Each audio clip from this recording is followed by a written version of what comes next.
Hi there. Welcome back to Haunting Vales. Tonight's case begins with a room that should have stayed closed.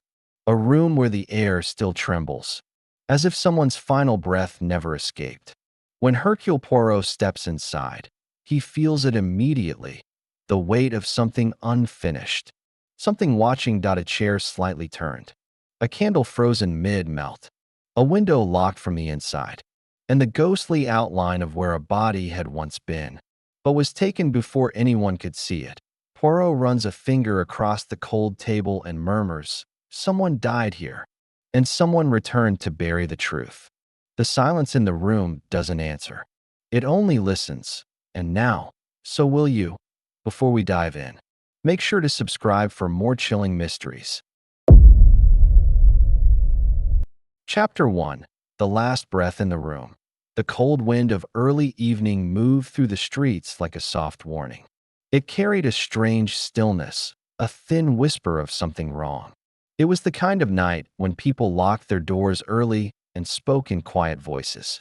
It was the kind of night that made shadows feel alive. Hercule Poirot stood outside a tall stone building. He looked up at the sign fixed above the door.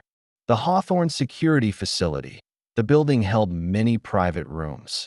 Each room had its own locked door and its own steel walls. Each room had a strong air system. People used these rooms when they feared a threat. The place was well known. It was safe. It was silent. It was sealed. And tonight, it held a dead woman. Poirot stepped inside. His shoes made soft echoes on the floor. The lights above gave off a pale blue glow. The air was cold, and the halls seemed too long, as if they led to things unseen. A man stood waiting. He was tall, tired, and pale. He was the head of the facility. His name was Daniel Reed. "Thank you for coming so quickly," Reed said. His voice had a slight shake. Poirot nodded. "Show me the room." Reed led him through a long corridor. The walls were stone. The doors were steel. Each door had a number, a small window, and a thick lock. At the very end of the hall was room 6, the room that would not open until the locks were released. The room where a young woman had died without a sign of struggle. Reed unlocked the door and stepped back. Poirot walked inside. The room was small. It had a single chair, a strong metal table, a vent in the ceiling, a light above. Nothing more. Everything was clean. Nothing was out of place. It looked like a room where nothing could happen at all. But something had. The young woman lay on the floor. Her name was Claire Harwood. She was calm in death. Her hands rested near her heart. Her face had a frozen peace, as if she had fallen asleep. There were no marks, no wounds, no blood, nothing to explain why her life had ended. Poirot did not move for a moment. He stared at her. His eyes were sharp, steady, focused. His mind took in every detail. "Who found her?" Poirot asked. "One of our guards," Reed replied. "She was inside for only 30 minutes. Then the alarm showed no movement. When we opened the door, she was like this." Poirot looked at the walls. They were plain and smooth. No sign of force. No sign of anyone else. The room had no windows. The room had no secret doors. The room had no hidden spaces. Poirot spoke again. "The air system. It was working." "Yes, perfectly. And the air cannot be poisoned." "No. It is tested every second. If the air turns unsafe, the system shuts down." But it showed nothing. Poirot knelt next to the body. He saw the soft color of Claire's skin. There were no signs of fear. She had not fought. She had not screamed. She had simply stopped. Poirot placed his hand near her lips. The air was still. Then he looked up. "You said you checked the air logs?" Reed handed him a small tablet. "Here. Everything is recorded. The system measures pressure, movement, and temperature. It also records the last breath in the room." Poirot paused. "The last breath." "Yes. Every time someone breathes, the air sensors capture a pattern. When she died, the room captured her final breath." Poirot pressed the screen. He looked at the chart. Then he stopped. The pattern on the screen was wrong, very wrong. "This breath," Poirot said quietly, "does not belong to a woman." Reed stared at him. "What do you mean?" This is the breath of a large man, Poirot said. Deep, slow, heavy, and captured only seconds before she died. Reed shook his head. That cannot be. No one was inside with her. The door was locked. The camera shows nothing. Poirot stood. His eyes grew more intense. There was someone in this room. And they left no trace. Reed swallowed hard. How is that possible? Poirot walked toward the ceiling vent. He stared at it for a long moment.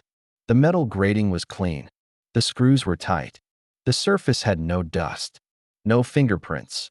But Poirot noticed something that others had missed. The vent was warm, not hot, not cold, warm. As if someone had touched it, Poirot turned back to Reed. The air system has a second function, does it not? The panic rooms can be entered by one method only visible to the staff. Reed hesitated. His face turned pale. Poirot spoke again, slower this time. There is a way into the panic rooms that leaves no mark. A way hidden from guests. A way that staff are trained to use only in the most serious cases. Reed nodded once. Very slowly. Yes, there is such a way, but only one person knows it. Poirot's eyes narrowed. And who is that person? Reed swallowed. Claire Harwood. Poirot froze. The woman on the floor. The woman dead without a sign of struggle. The woman who should have been safe. Claire. The only person who knew the secret way into the room. Poirot spoke in a near whisper. Then someone else learned the secret. Someone watched her. Someone knew the code. Someone used it to enter this room unseen. Reed stepped back. But who? And how did they leave without the cameras seeing? Poirot walked toward the door. The air felt heavier now. The silence in the room felt darker. Poirot looked down at Claire again. She died because she trusted someone, he said. She let someone with her secret come inside. Poirot then looked toward the vent. And when she realized the truth, it was too late. Reed rubbed his head. But why kill her? Poirot did not answer right away. He looked at the sensor log again, at the heavy breath recorded seconds before she died that he replayed it. The deep sound of air moving. Slow, soft, cold. Poirot's face grew darker. That breath, he said, was the breath of a man who wanted her to see him. A man who wanted to watch her die. Reed shivered. Do we know who he is? Poirot stared at the sensor graph. No, he said softly. But we know one thing. What? Poirot looked at him. He is still inside this building. Chapter 2. The Silent Visitor. The long hall of the Hawthorne facility felt even colder now. The lights hummed. The walls seemed to press inward. Every step echoed like a quiet threat. Poirot walked beside Daniel Reed, and neither man spoke for several seconds. When they reached the main control room, Reed locked the door behind them. The room was large and filled with screens, switches, and glowing buttons. The screens showed each hallway, each entrance, and each panic room. The cameras played in slow loops, repeating the last 2 hours. Reed stepped forward and checked the feed for room 6. There, he said, pointing at the screen. Claire entered. The door locked. No one went in or out. Poirot watched the silent clip. Claire walked into the room at 6:02 p.m. She closed the steel door. The lock slid into place. She sat down at the table. For 3 minutes, she wrote something on a small notepad. Poirot paused the screen. What is she writing? He asked. Reed frowned. I don't know. But the guard did not find any note. Poirot nodded slowly. Then someone took it. Reed swallowed. Inside the sealed room? Yes, Poirot said. It is the only answer. Claire did not leave that room alive. Yet the note she wrote is not there. Someone entered. Someone saw it. Someone removed it. Reed chewed his lip. But the cameras show nothing, Poirot finished. Because our killer knows the blind spots. He knows the angles. He knows the timing. Reed stepped back. Then this was not a random act. This was planned. Poirot turned to him. Planned with care. Planned with calm. Planned with patience.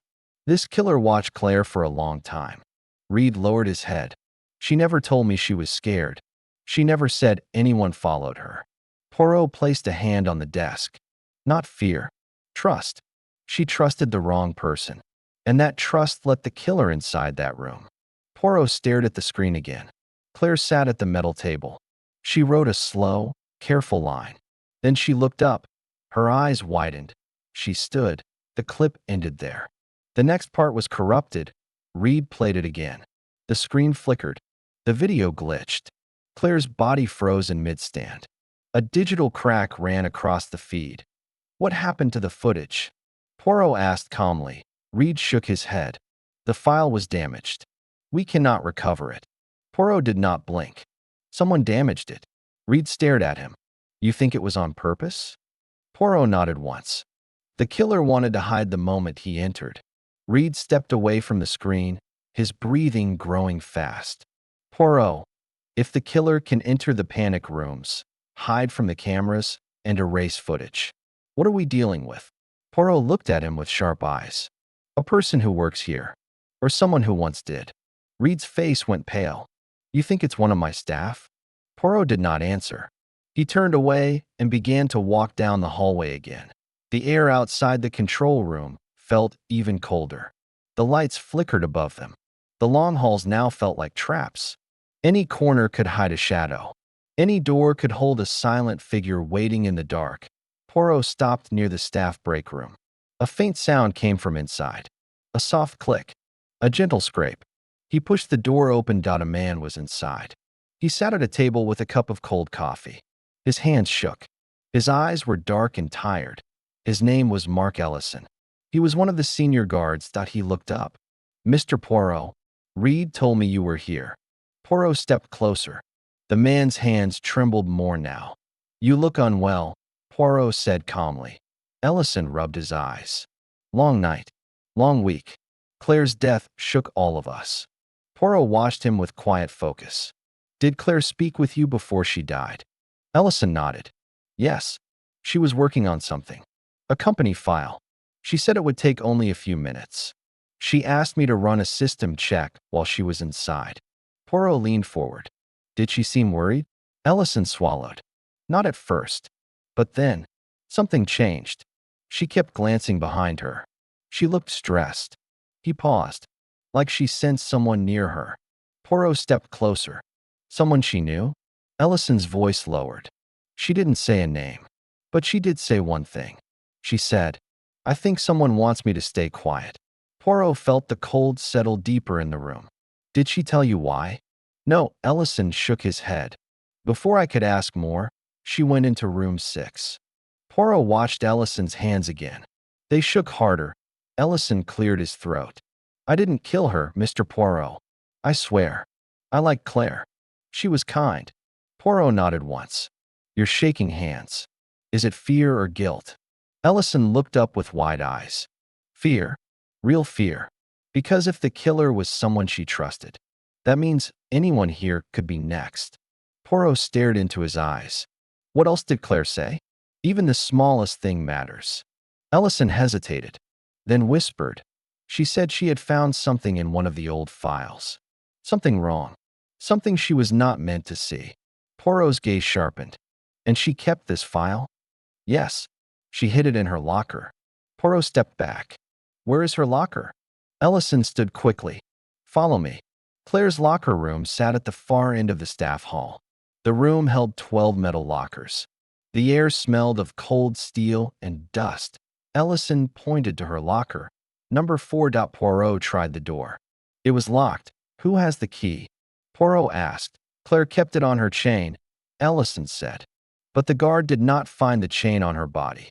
Poirot stared at the lock. The killer took the key. Ellison exhaled. Then the file is gone. Poirot shook his head once. Not all criminals are smart. Some take things and hide them poorly. Poirot knelt. He looked at the locker floor. He ran a finger under the door. Something brushed against his skin. A small piece of paper. Poirot pulled it out. It was torn. Crumpled. But a few words were still clear. If they see this, they will silence me. I know who is watching me. I know who. The last line was ripped. Poirot held the paper for a long moment. Ellison whispered. She knew the killer. Poirot nodded. Yes. She wrote this minutes before she died. Ellison stepped back. Do you think The killer came in to take the full note. Poirot's eyes moved to the tiny tear marks.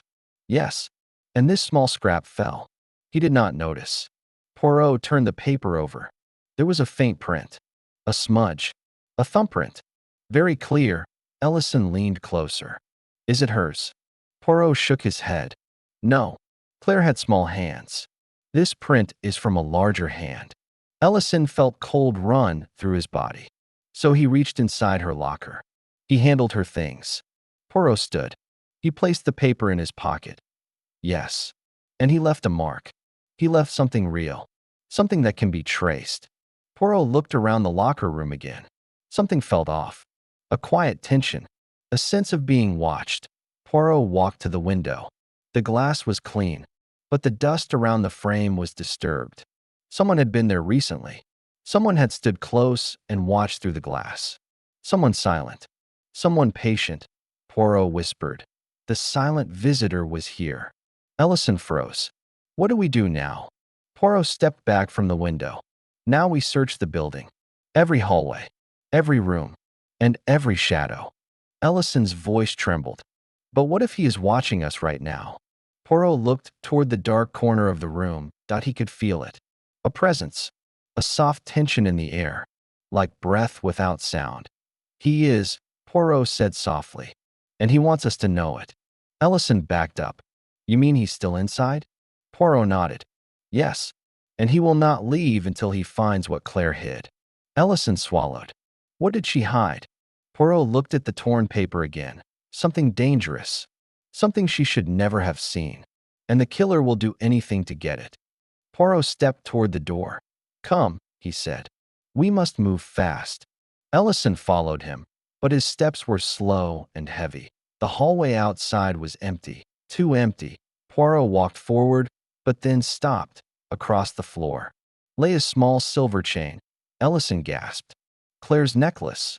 Poirot picked it up. The pendant had her initials. But the key was gone. Poirot held up the chain. It was warm. Ellison whispered. He was just here. Poirot nodded. Yes, he said quietly. And he knows we are close. Poirot turned toward the hall that led deeper into the building. His voice dropped. And now, he is hunting us. Chapter 3. The final air in the chamber. The chain in Poirot's hand felt warm, as if someone had held it only moments before. It sent a cold wave through the hallway.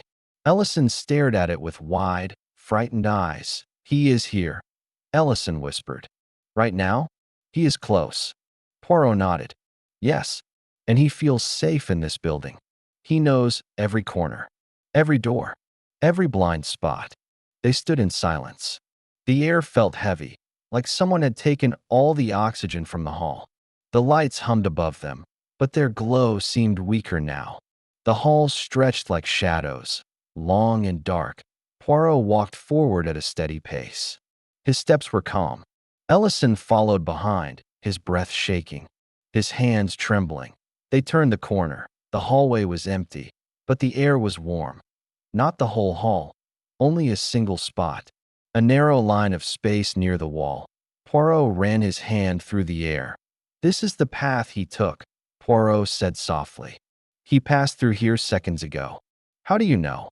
Ellison whispered. Poirot looked at him.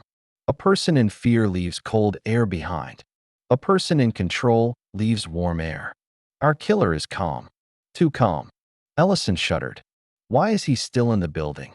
Poirot began walking again. Because he is looking for Claire's missing file. The scrap we found proves she hid something more. Something he did not find. Ellison lowered his voice. Do you think that thing, whatever it is what got her killed? Poirot nodded. Yes, and soon, others too, if we do not find it first. They reached the security wing. The door was unlocked. A strange sign. Reed had said this door was always locked at night. Always. Something wasn't right. Poirot slowly pushed it open. The door creaked into a dark room that he switched on the light. The room looked normal at first glance. Monitors, desks, a small stack of files. But then they saw that a single chair stood in the center of the room. On that chair sat Daniel Reed. At first, Poirot thought Reed was asleep.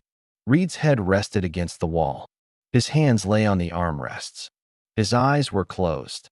Then Poirot saw the truth. Reed was not breathing. Ellison gasped. Is he? Poirot raised a hand. Stand back. Poirot stepped closer. Reed's face was pale. His lips slightly blue. But there were no marks. No signs of harm, that he looked exactly like Claire.com death. A silent death. A death that took place inside a sealed room. Poirot touched Reed's wrist. Cold. Very cold. Poirot whispered. He died less than 30 minutes ago. Ellison shook his head. But how? The doors were locked. We did not see anyone come in. Poirot pointed at the vent above the chair. Warm air drifted from it. He came the same way as before, Poirot said. Through the emergency system. Through the hidden duct that only Claire knew how to operate. And Reed? Ellison gasped. Reed too? You think Reed could open it? Yes, Poirot said. He ran the facility. He knew every secret. The killer needed him to access rooms and disable feeds. Reed helped without knowing. But once Reed discovered the truth, the killer silenced him too. Ellison stared at Reed's body. What do we do now? Poirot looked at the monitors. We keep moving. The killer is still here. Poirot turned back to the hallway. As he did, he saw something on the floor near Reed's chair. A scrap of white that he bent down and picked it up, that a torn piece of Claire's note. The missing part. Poirot held it up to the light. The handwriting was rushed. Sharp. Full of fear. Dit Reed. And the man who watches me is not a friend. He is the one who wrote the false reports. The one who controls the staff. I saw him open the emergency duct when he thought he was alone. The final line was smudged, but it was still readable. His name is Mark. Poirot turned his head slowly. Ellison froze. No. He whispered. No. That's not true. Poirot stood, his hand tight around the note. Claire saw you open the emergency duct. She saw you go inside. She saw you move through the vents. Ellison stepped back. I didn't. Poirot stepped closer. You were the last one to see Claire alive. You were the one who had the key to her locker. You were the one who ran the system check that let the cameras freeze. You were the one who brought us here and told us half-truths. Ellison shook his head hard. I didn't kill her. I didn't kill Reed. Poirot looked at him with slow, careful eyes. Claire wrote your name.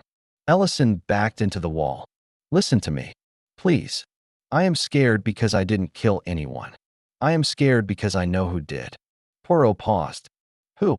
Ellison's voice grew small. The killer is not me. The killer is someone I thought was dead.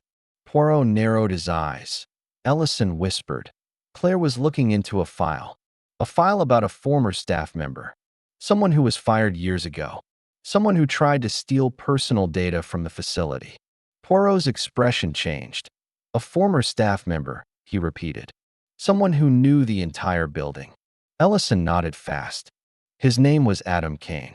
Poirot felt the name sink into him like ice. Kane had been a top technician. He knew every duct, every code, every blind spot. Ellison continued. He was fired and banned from the place. But he didn't leave. He wanted revenge. Claire found his old file and discovered that he still had access to the ducts. He built his own path inside the walls before he left. Poirot stared at him. Then where is he now?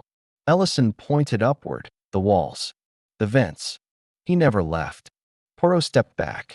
The truth swept over him. Adam Kane was inside the walls. He had been moving through the ducts for hours, watching them, following them, listening to every word. Ellison whispered, he can see us right now. Poirot turned. Above them, a vent cover shook, just a little, then stopped. Poirot lowered his voice. He knows we discovered him. Ellison grabbed Poirot's sleeve. He will kill us. We need to get out. Poirot did not move. If we run, he will reach us easily. He knows the vents. He knows the exits. He will pick us off one by one. Ellison's voice cracked. Then what do we do? Poirot looked at the control panel. We close all the emergency vents. We seal the system. And we force him out. Poirot moved quickly to the panel. He typed the override code Reed had written earlier, Emergency vent lockdown. Active in 60 seconds. Ellison gasped. He will try to escape. If he knows the vents are closing, Poirot nodded. Yes, he will be forced into one of the main halls. It is the only way out. A loud clank echoed in the walls. Ellison jumped. What was that? Poirot listened. Another clank. Closer. A slow scrape of metal. Something crawling. He is moving, Poirot said. He is trying to reach the final open vent. Another noise. This time right above them. The vent cover shifted. Ellison stumbled back. We have to hide. Poirot held up a hand. No. He expects fear. He expects panic. He wants us to run. Instead, we will stand still. Another clank. Louder. Then, silence. Poirot listened. Every sound in the building fell quiet. Even the air seemed to hold its breath. Then Poirot spoke softly. Calm and firm. He is behind us. Ellison spun around at the end of the hallway. A vent cover hung open. A man stepped out, tall, thin, silent. His eyes dark and empty. Adam Kane, he held Claire's missing note in one hand. Reed's key card in the other. That he breathed slowly. Deep. Heavy. The breath pattern from the sensor log. Ellison whispered, "Oh no." Adam Kane smiled. A slow, cold smile. Poirot stepped between him and Ellison. Kane's voice was soft and chilling. You ruined my work, Poirot. Poirot spoke calmly. You killed an innocent woman.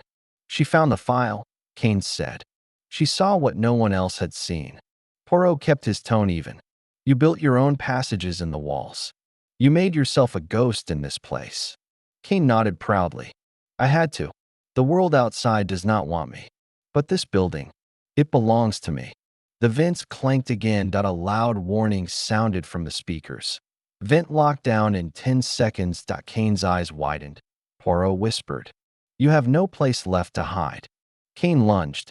Ellison screamed. Poirot stepped aside. Kane stumbled past him. He ran toward the last open vent. The building lights flickered. 0.4 seconds.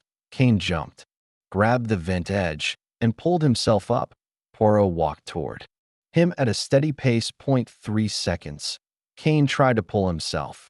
Inside. 0.2 seconds. Poirot reached up and closed the vent cover on Kane's hands. Kane screamed. 0.1. The vent door locked shut. A final clang shook the hall. Kane was trapped inside the sealed duct. His breath echoed. Once, twice, then silence. Total silence. Poirot listened for a moment, then turned to Ellison. It is over, he said. Ellison fell to the floor, shaking. I thought I was dead. Poirot helped him stand. Courage, my friend.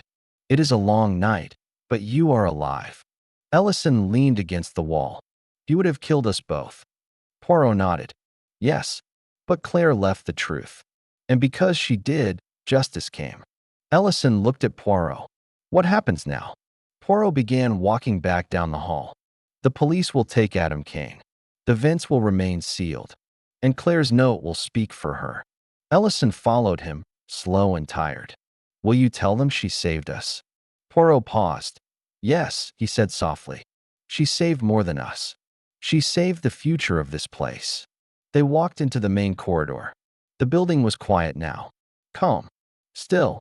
Poirot looked down at Claire's silver chain. He closed his hand around it. The last breath in the room, he whispered, was not hers. It was his. And it was the breath that betrayed him. Poirot slipped the chain into his pocket and walked toward the main doors. Outside, the night wind moved gently. The air was clean again, and the danger was gone. If you enjoyed the last breath in the room, make sure to watch the full mystery series on my channel and subscribe for more dark Hercule Poirot stories. Your support helps keep these mysteries alive.